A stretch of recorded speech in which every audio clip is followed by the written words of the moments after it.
الكفايات الثناء لله تعالى والصلاة على النبي والدعاء لهذا الميت أنا إمام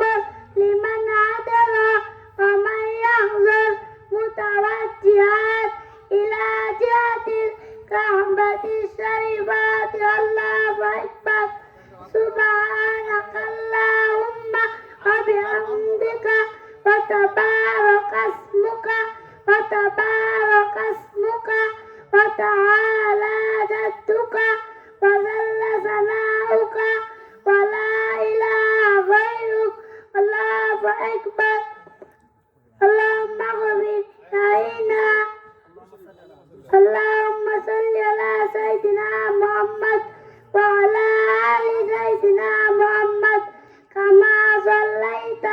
وسلمت وترحمت على سيدنا إبراهيم وعلى آل سيدنا إبراهيم إنك حميد مجيد الله أكبر اللهم اغفر لنا وميتنا وشاهدنا وغائبنا وصغيرنا وكبيرنا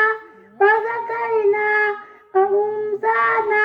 اللهم من أحييته منا فأحيه على الإسلام ومن توفيته